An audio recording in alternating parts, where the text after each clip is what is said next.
With new algorithms, businesses need to pay more to effectively reach their audiences. So for more on this, we're joined by the CEO of 4IR Digital Academy, Razia Schuur. Thank you very much for coming through. Thank you. I appreciate being here. All right. So how is social media taking up the space for marketing and utilizing the marketing toolkits that are available? Social media is definitely a huge player in the game at the moment, especially now since digital transformation is happening. In fact, digital transformation is meant to happen a few years ago, but obviously now with COVID being around, it definitely forced us into getting our ducks in a row. So in fact, most of the users have migrated to all these platforms online, and Facebook, WhatsApp, Instagram, LinkedIn are all huge players that are speaking to consumers every day, every minute of the day. So what are the benefits for companies of all sizes and the best approach to take when using social media? Because when it comes to marketing, I would imagine that if you and I are watching television and seeing adverts, and we're holding cell phones, and the very same advert appear on the very same phone itself or any app that you might be using, say you're playing a song or watching a movie and a movie interrupts that with an advert, surely there would be the audience reach, but the difference then there, how does it benefit different types of advertisers for different types of media consumption? Okay, yeah, that's a great question. So there's space for all businesses to exist on social media. And I think it goes back to the very beginning, why Facebook was formed in the first place. They were formed for people to connect and people to share their personal space on a public platform, right?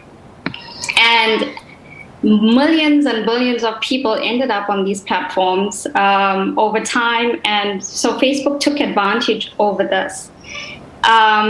And that's the reason why they own WhatsApp and Instagram at the moment as well, because WhatsApp had millions of users at the time of inception, and then they bought over Instagram.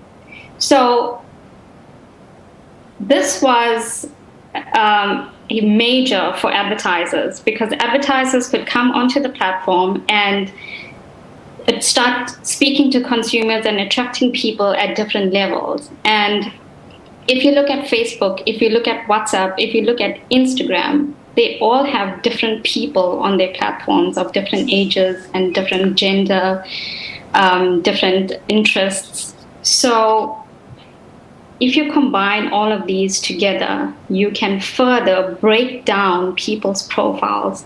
And actually, this is what the whole data sharing saga is about. Why are people sharing our data? But it actually comes down to the numbers and how people use the numbers. So we always say for like big businesses, it makes huge sense to use social media because the migration has obviously happened. If we look at the numbers, there are 22 million users on Facebook in South Africa, right? And 5 million users on Instagram. There's 20 million South African users on WhatsApp. There's 9 million users on YouTube. 6 million South African on TikTok. 7 million on Twitter. So everybody is not the same. And as you can see that if you look at my feed and you look at your feed, our social media feeds are completely different because we have different interests. And this is how businesses reach different people because of our interests. And if you do targeted advertising on social media, you learn to reach different people that is according to your business objectives, if that makes sense. Yeah, surely it does make sense. But thank you so much. Due to the interest of time, we have to move on. I mean, like, there's so much to talk about, especially the intrusive as well as the ambush marketing of adverts. When you are not even interested in watching them, you have to just skip the advert if you don't want to see it and watch it and not even want to buy. But anyway, we'll continue this discussion further. Thank you so much for making time. Oh, okay. Sure, that's it. All No right. problem. We're speaking to the CEO of 4IR Digital Academy, Razia Skill.